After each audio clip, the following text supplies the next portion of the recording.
Welcome to the round table. I am Jennifer Eller, and my gang is all here with me today. So we're a gang. There we go. We're the Jesus gang. So is there a signal for that? I just thought of the gang just went a little bit ago. So no, we don't have a sign yet. You don't have a gang sign? No, we don't have. Here, we got like a heart. That's our gang sign. There it is. I don't know what else to do. Yeah. So Mike Hill, producer, Nick Wilson, and then our guest today is Tiffani Flora. Hello. Okay, Tiffani. So what is your favorite holiday and why? Is summer a holiday? No. Just because you're out of school? No, summer's not a holiday. Oh boy. I don't.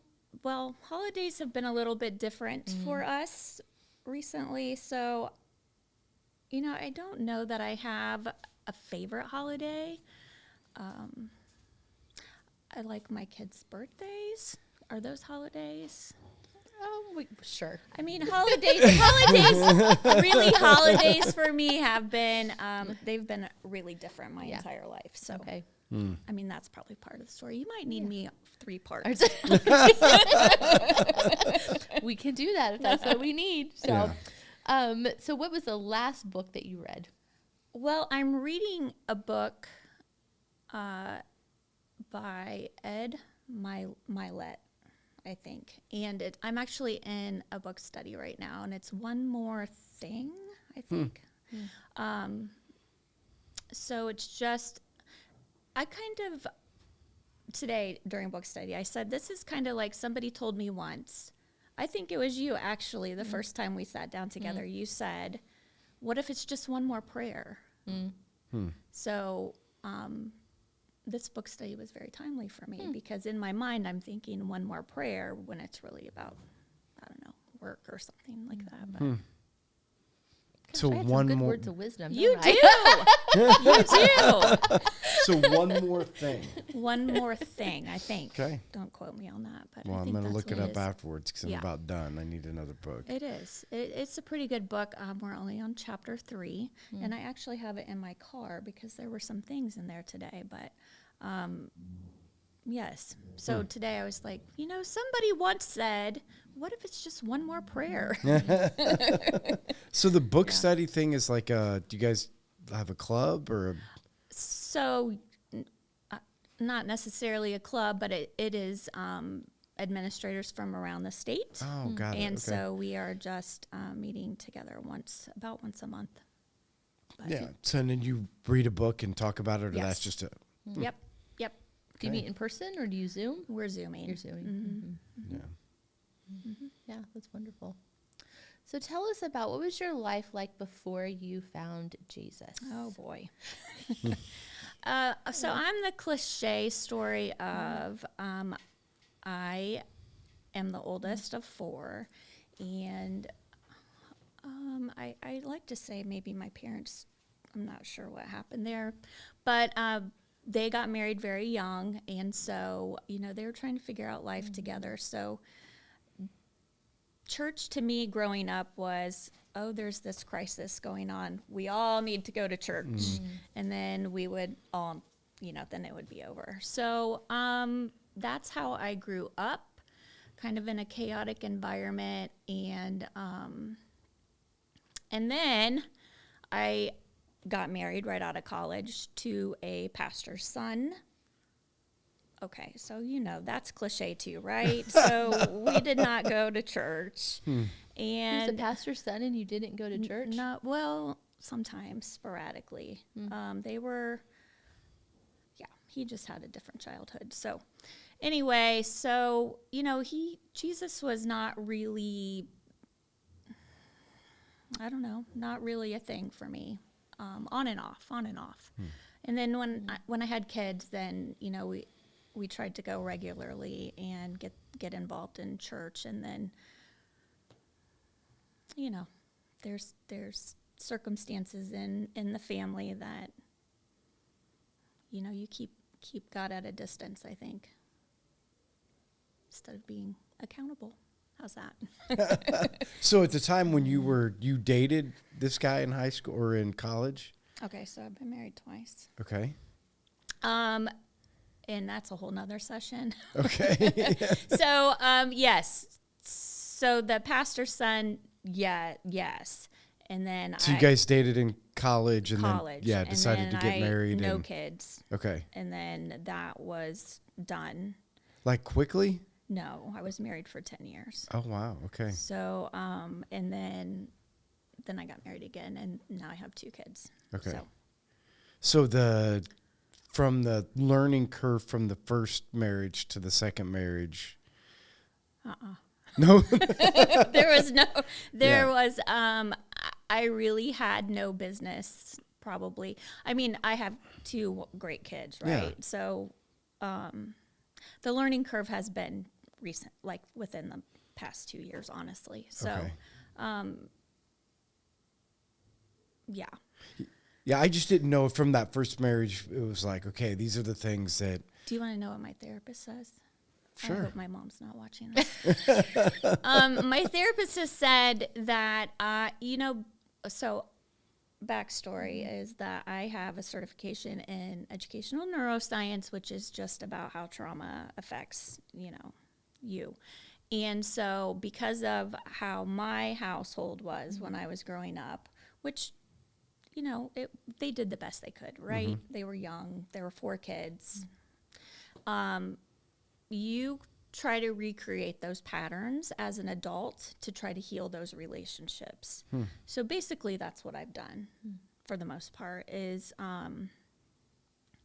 try to recreate a relationship that I had with my mom and my other relationships to try to heal that. But that doesn't work, by the way. Right. And so then with your first marriage, so then when that was over, again, back to there was no Christ part of any of that, even when you got a divorce and it's like, oh, crap. Nope. Okay. Nope. I just didn't know if when you were looking again. If Now, you I were will like, say, yes, you know what? I'm going to backtrack on that a little bit because towards the end of that, that first marriage, I did start going to church by myself. Okay. And honestly, now that you said that, I do attribute being able to get out of that relationship to God because it was not a good situation at all. And well, what about people around you? So were there people around you that were like, hey, were they offering help and ways out? And I'm just trying to get a picture of like what you were going through. Or so funny, my parents got divorced when I was 28. So that was at the end, towards the end of my marriage. I mean, so it was not a great ending for them. So they had their own thing going on, and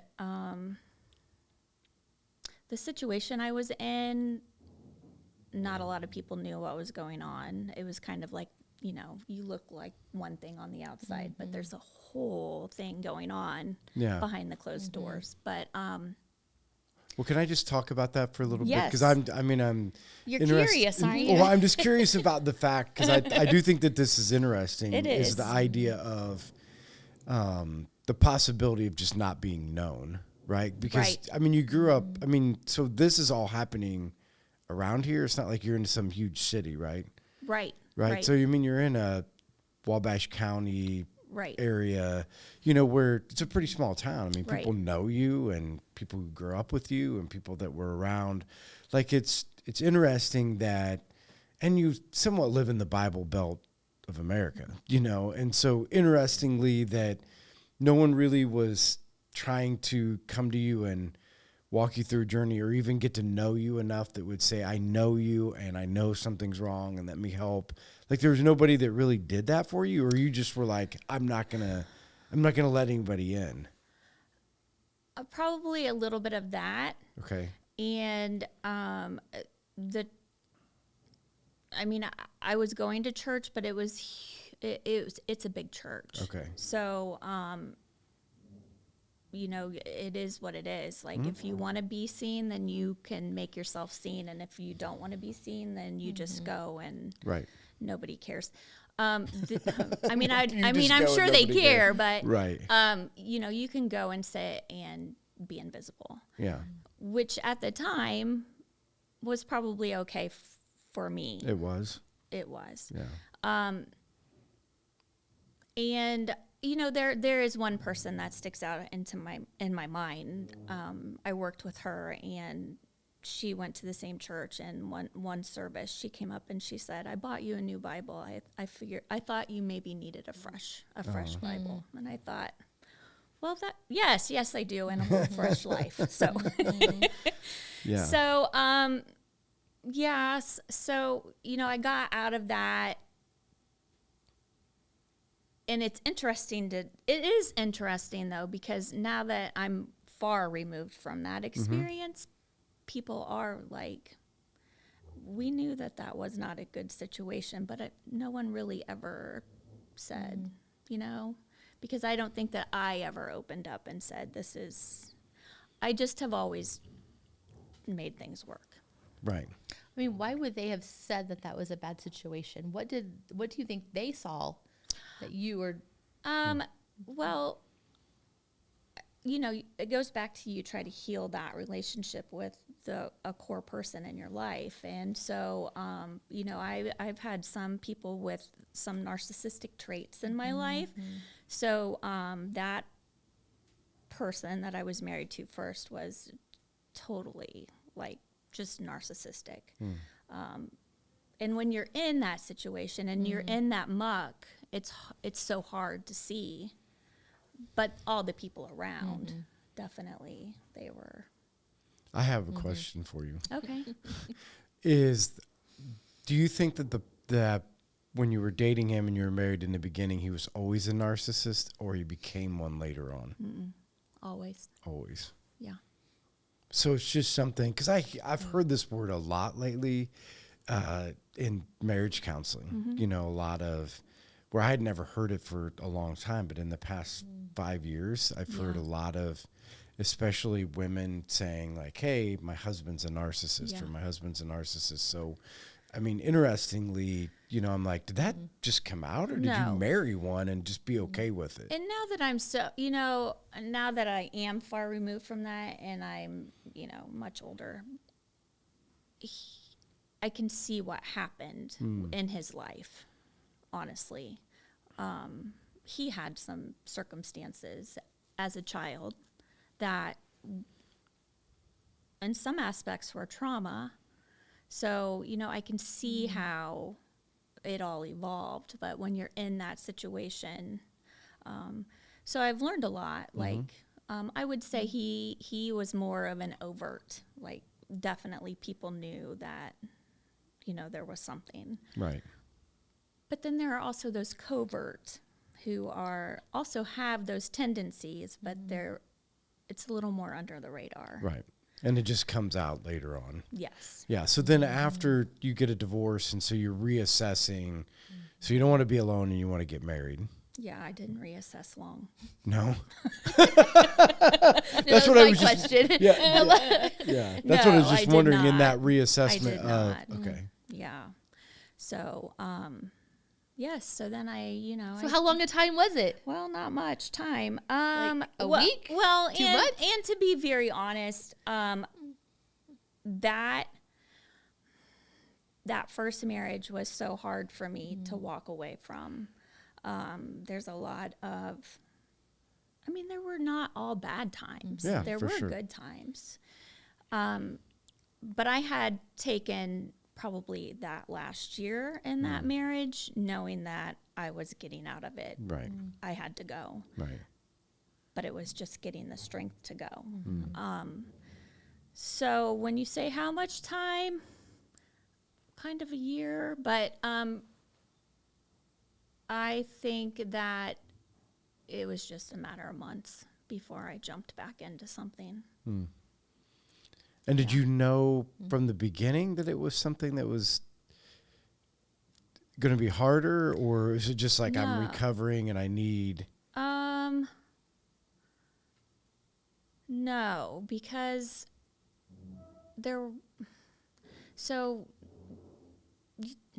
I did not know that. Okay. Although there was a point in time where I thought, okay, what have you done? Like, this was too fast. But I didn't take any time for myself. Yeah, and again, I'm not trying to call it. I'm just trying to give all of our listeners I am totally transparent for the most part.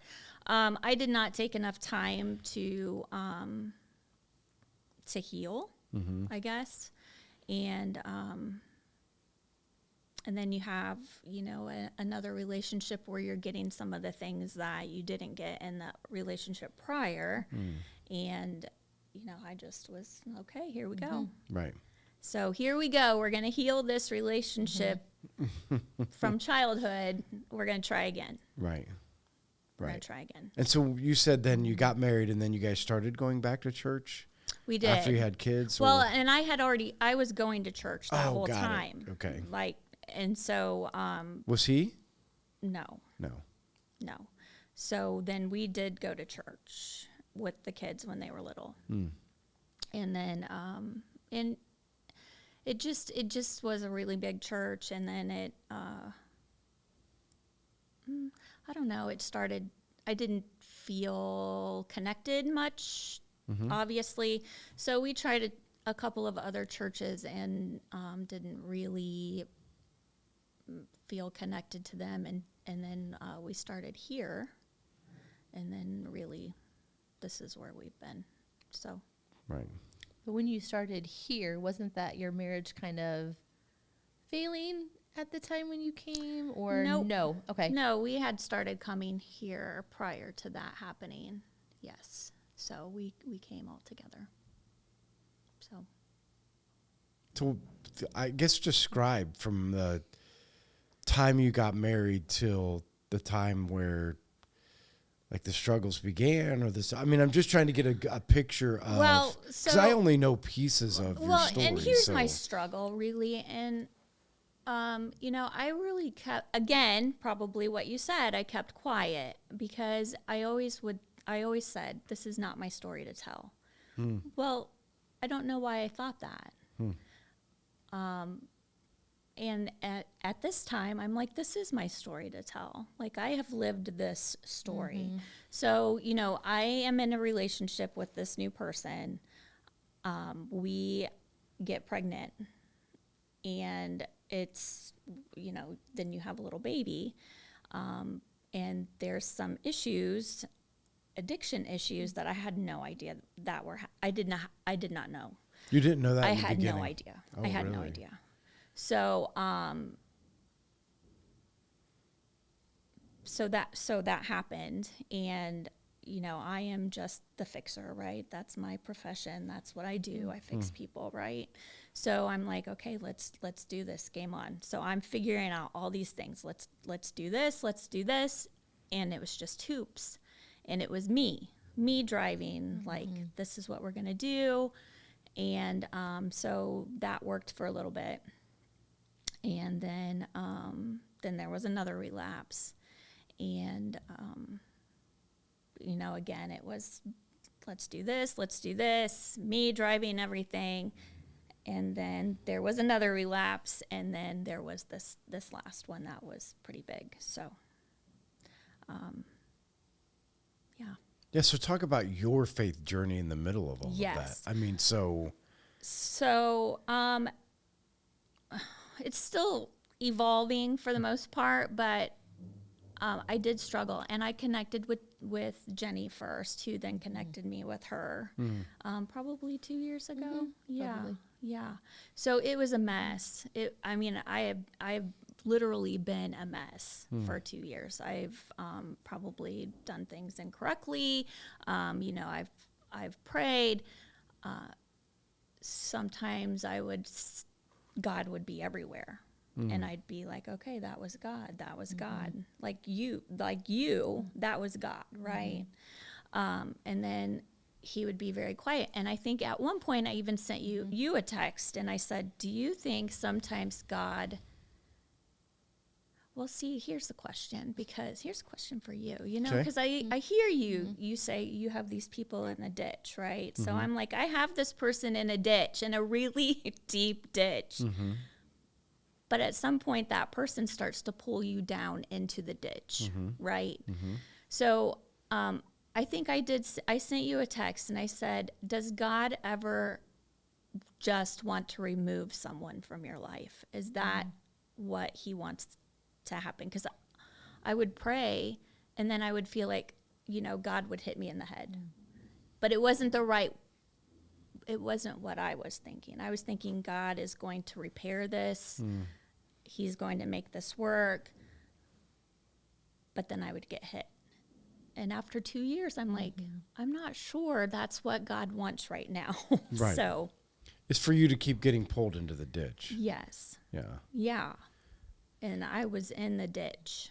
Yeah, I think the hardest, and this might be going off the subject, but to go down some of those roads, I think the hardest part of it is that when you guys got married, right, or for anybody in that matter, so when you're married and Christ isn't the center, right, of a relationship, then it's hard to add back in Christian principles. Yes. Because it's the situation or the way that the situation is set up. It's hard to just be like, well, we should now add in the idea of having a Christian marriage when, one, you were unevenly yoked. Right. Of like, you're going here and, your husband's not. Right. And so that it is hard to go down that road and apply some of those principles when now you're neck deep into something that I was drowning, and there's so many times that you have said things that I'm just like, aha, like I was in front. Mm-hmm. It was God, then me, then other people. Right. Like I was trying to take charge of everything, and I think part of that was, part of that control issue was if I don't keep control of things, it's stability. Like I have to keep things stable for my kids. But I was getting in the way. So many times I got in the way. Because you're a natural fixer. I am. Right. I am. Oh, so yes. So I remember sending you that text and you said, I don't know what you said, but, and this was a senior year for my daughter, and I have to get through this senior year. And so for the past 2 years, it's just literally been, well, I don't know how much you know about addiction, but it's a beast, to be honest, right? So, I was, at one point we were doing, because he was not in the house, so we were doing Bible studies together. Mm-hmm. Well, the whole time there were things going on. So then I'm like, well, okay, well, that kind of makes me mad. Mm-hmm. But, and I hope that, now looking back, I'm like, I hope that there was things in there that impacted him. Mm-hmm. But I needed to get a kid through senior year. And I knew, again, I was in that same situation where I was leading up to, okay, I can't do this much longer. Like I am crazy. Mm-hmm. I feel like I am going crazy. I know that I can't live like this anymore. I know I can't be in a situation where there's not trust. Mm. And so I started praying very specifically for closure. Like, if this door needs to be closed, then close this door. And literally I don't know, there was something that happened, but literally the week after that graduation, there was no contact. And for me, because I have, in the past, that has really been hard for me to not have contact. But I prayed every day. I would sit every minute, sometimes every minute. I would say one more prayer. Mm-hmm. I would say, just give me the strength, give me the strength. And I made it through that week. And I was like, okay. And it was peaceful, and it was, I can do this. So there were just some things that happened that made me think that this is what needs to be happening right now. Doesn't mean maybe it won't look like that in the future, but for right now, this is what needs to happen. There's all the things that go on with school. There's nothing this summer. It's just my summer to breathe, which I needed. But so I am,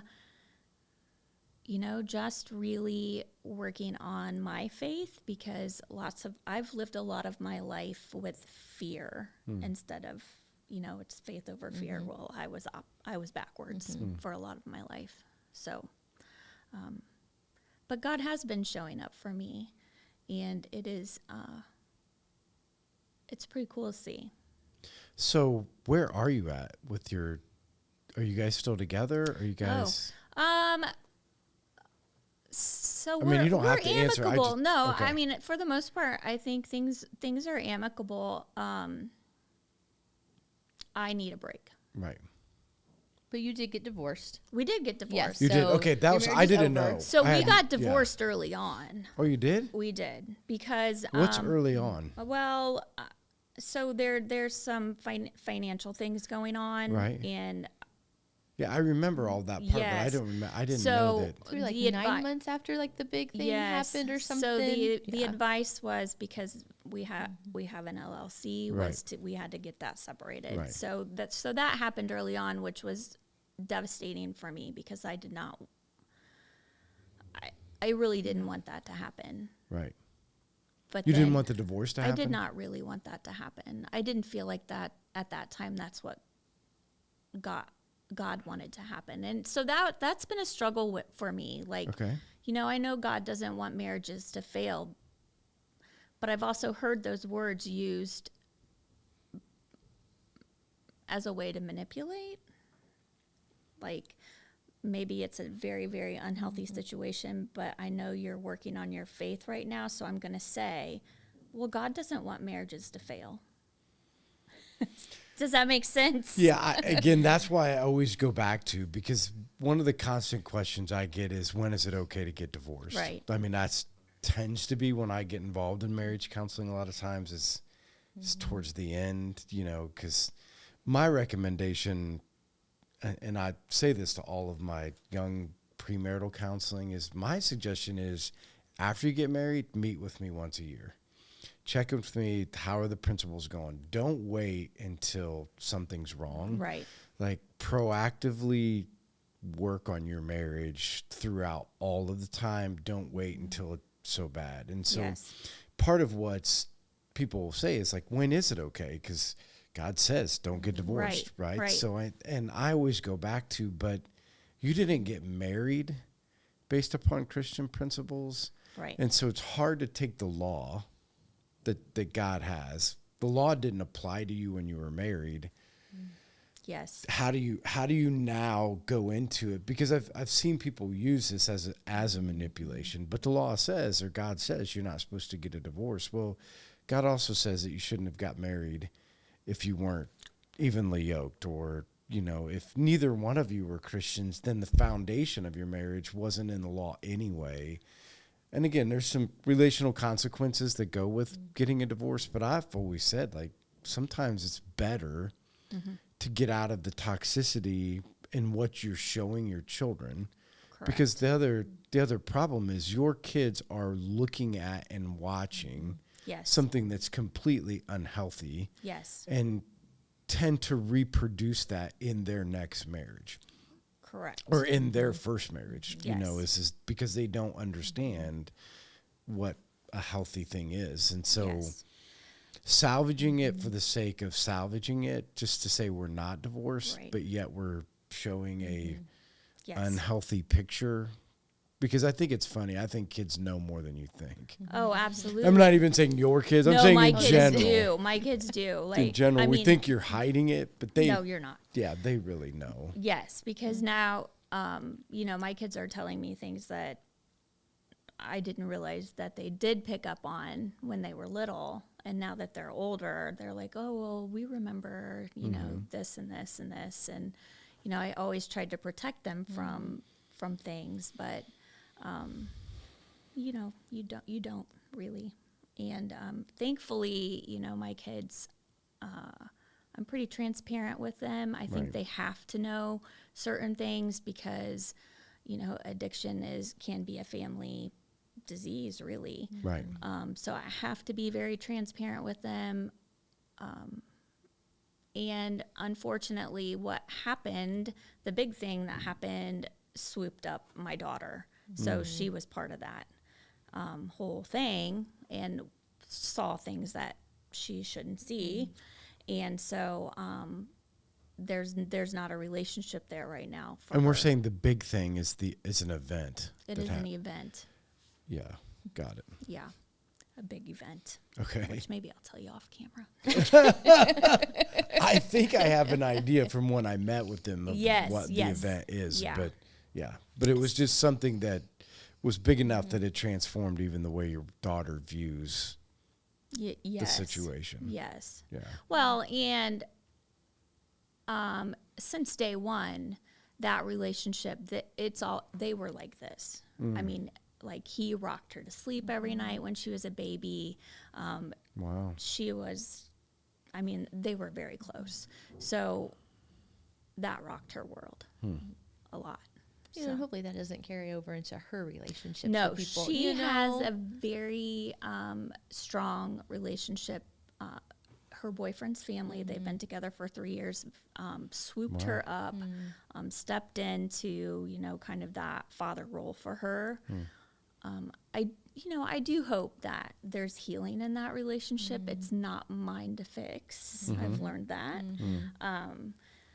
There has been there has been one instance where they have, you know, because a part of a program is making amends or whatever. So there has been that.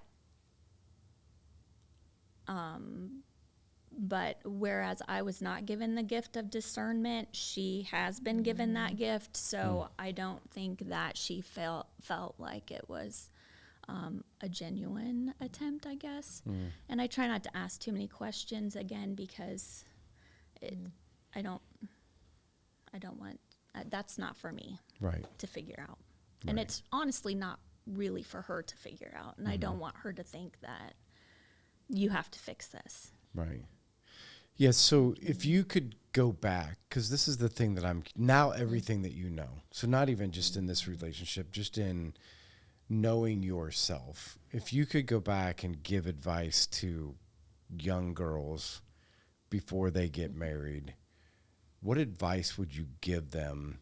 Because you've mentioned a lot of things that if you would have known, would have changed some of the decisions that you would make, because unfortunately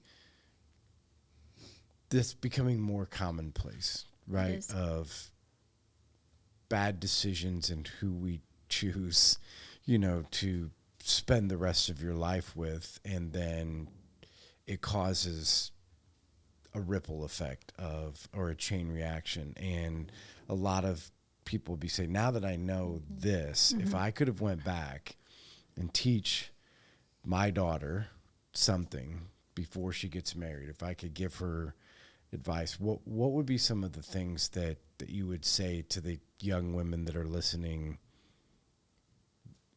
Any advice? Oh gosh, yes. I mean, that's hard because I do feel like, you know, some of what has happened got me here, right? So, you know, it's almost like if you would change one thing, then would I not have my daughter? Would I not have my son? You know, so everything leads to that. What I wish that I would have done was take some time to work on me and figure out, you know, who I am, what I wanted. She actually gave me some very good advice just a few weeks ago again. Because we met for dinner. I know, I was hoping you were going to say that. If not, I was going to tell you what I told you, because it's so true. And honestly, I've shared that advice with some other people, she said, because here's me, just an example, right? Like, I would go to dinner with someone and I would start a conversation like, how are you with faith? Let's pray, blah, blah, blah. That's just who I am. But she said, just sit back and see if they pray or they ask you first. Because what clicked with me about that was I have put people in my life that will tweak a conversation just enough to make me think, oh, okay, yes. Like, if I would say, oh, let's pray, they would pray because that's what I wanted. And so that's what they would portray as, right? Are we talking about man conversations? Yes, yes, did and have I said, a man if you start dating again, make sure he points you to Jesus. Yes. Everything he does helps you see Jesus and helps you, because that doesn't happen all the time. And it's like, if you're looking for a godly man, is he one that offers up prayer? Does he ask you about God?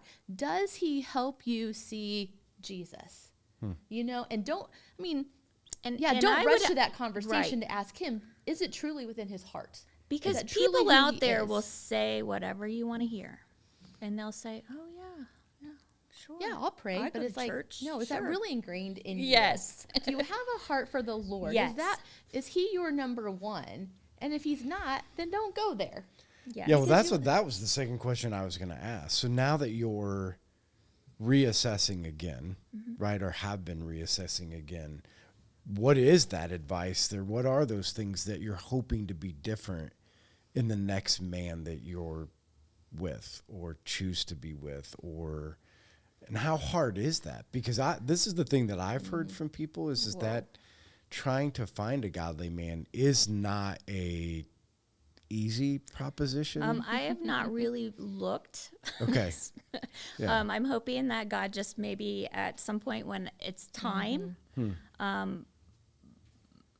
and maybe it will not ever be time. I mean, I have like a lifetime of things that I need to process through, like why I made this decision, or, why did you do that? Or I will look for, if I'm going to look, right? Because I have friends that are like, it's scary, really. Like, I listen to my friends who are, my age, and I'm like, whoa, I don't know. Right. So,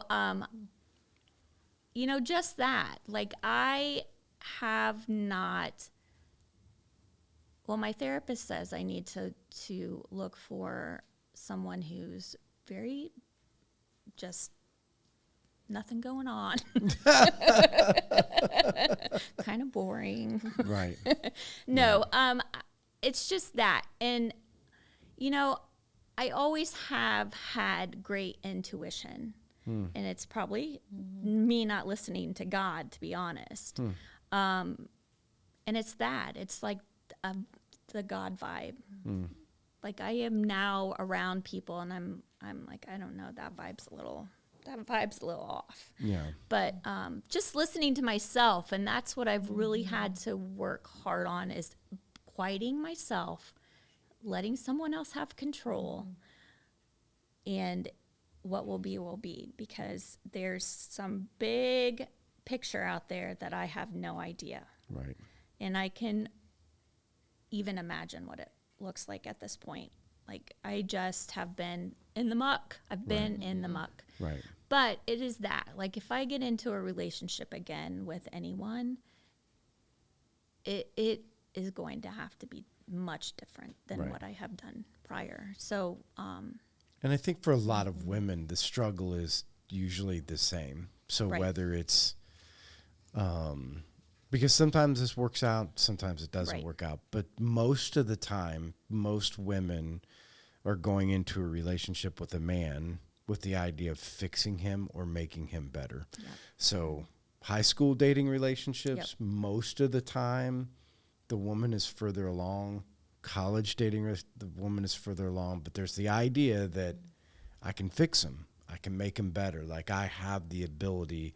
And then usually second or third or fourth marriages tend to carry over the same thing of like women naturally believe that men are fixable, you know, by them, you know, and I think that very seldom happens. Yeah. Very seldom does a man get fixed by a woman. Well, and for people that don't struggle with the addiction piece, it is so hard to wrap your brain around. Like, I would throw myself probably in front of a train for my kids.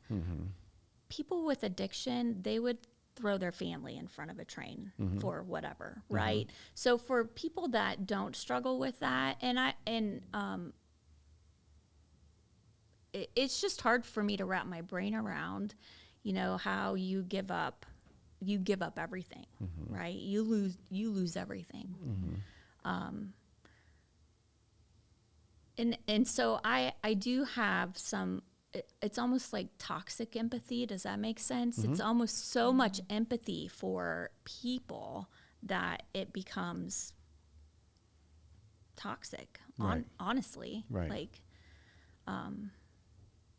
you know, all these things, like be like Jesus and things like that. Well, okay. I mean, he loved addicts too, right? So, but it becomes a point where you lose yourself. Right, for sure. So, you know, I just would tell young people, know who you are, right? And that's always evolving. Like, I don't even know if I know who I am exactly yet, right? Or if I ever will.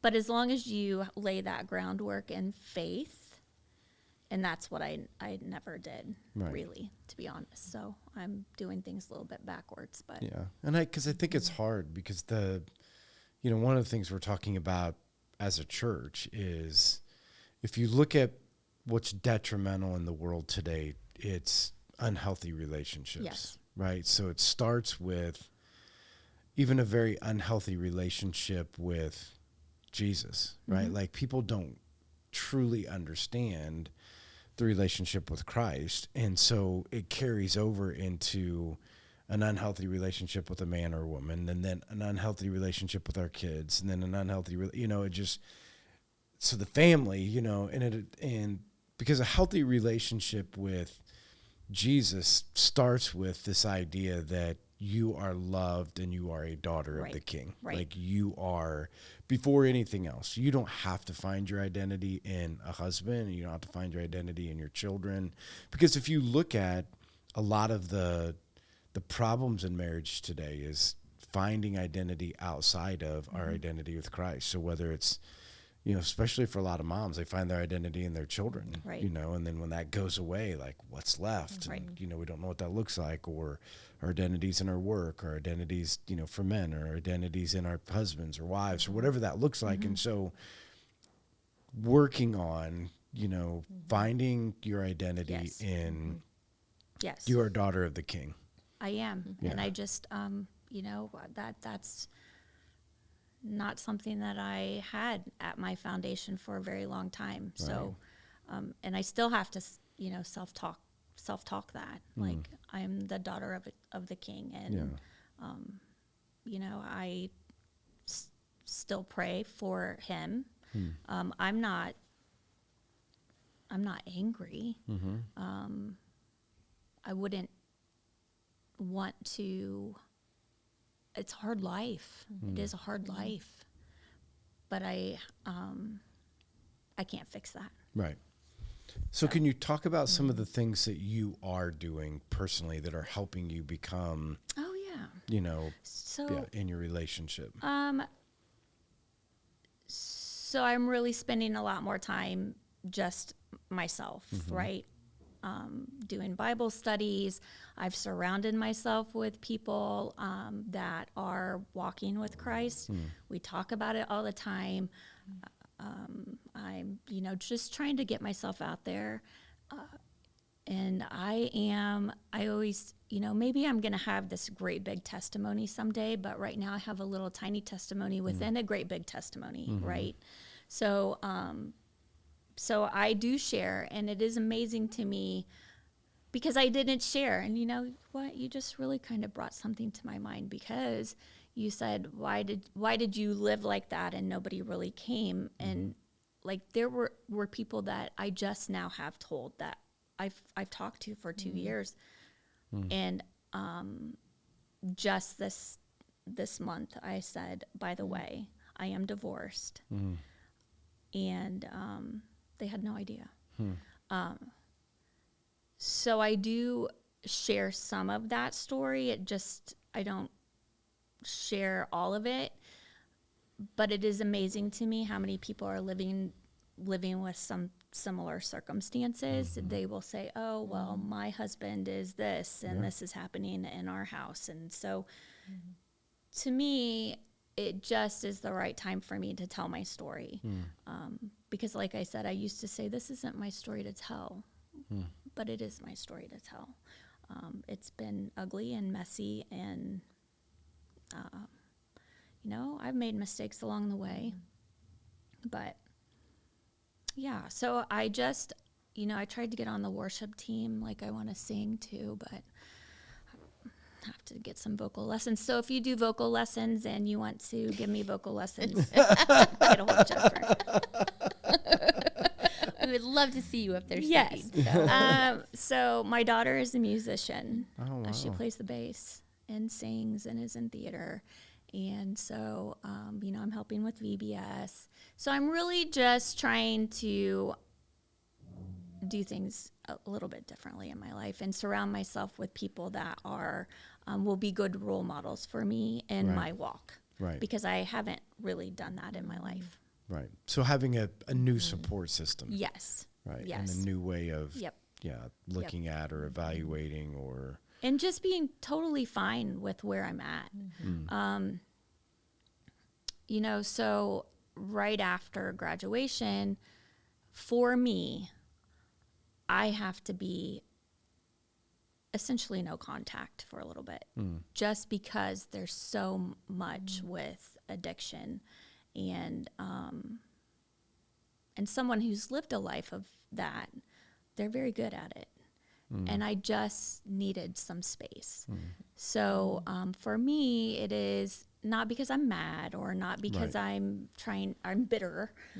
It's just because I'm taking care of me, and that's where I have to be for my mental health. It's just, I need some space. So, I'm just trying to figure out what that looks like this summer. But summer's almost over anyway. It's just beginning. I know. It's crazy like, though. wait, I mean, all you it's the get end is of July, June. and then you're back in again. Yeah, so I actually go back in July. So I have just a few weeks left, but I'm just totally fine. And, that week after God answered that prayer about, okay, I need this door to close, and he helped me through that week, I was like, okay, that's that door closed. And I just have found myself lighter, smiling.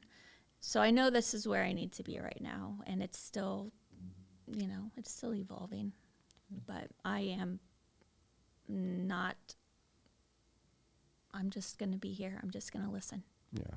Because I think that's the hardest part when you go through something like that is taking time for self-care. Which I have never done. You've got to readjust and rethink through, because when you are a caretaker or a fixer for most of your life, getting to the place of like, okay, I need to think about myself. Like I need to think about, and it's not selfish. I mean, I think that's the thing we're taught is that self-care is selfishness, you know, and that you should, if you're taking time for yourself, then it's time taken away from. Jesus would never do that, right? Which he was the model of self-care. Like he was the model of, before I do anything, I'm going to take care of myself. I'm going to go away.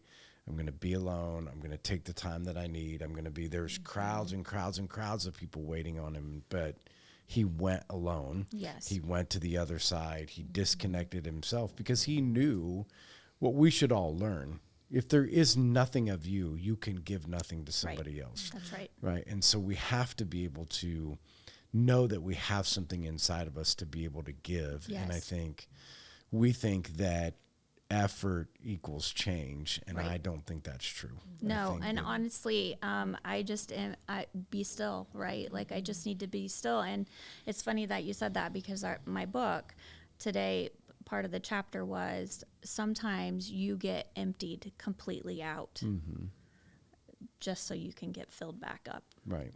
So I feel like that's where I'm at right now, and I just want to make sure that I fill it with the right things. Right. So that's just what I have to do. Yeah.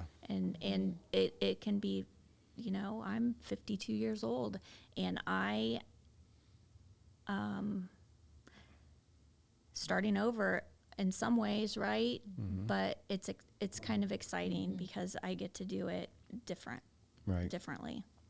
Right, and I get to do it how God wants me to do it this time, right? So, whatever.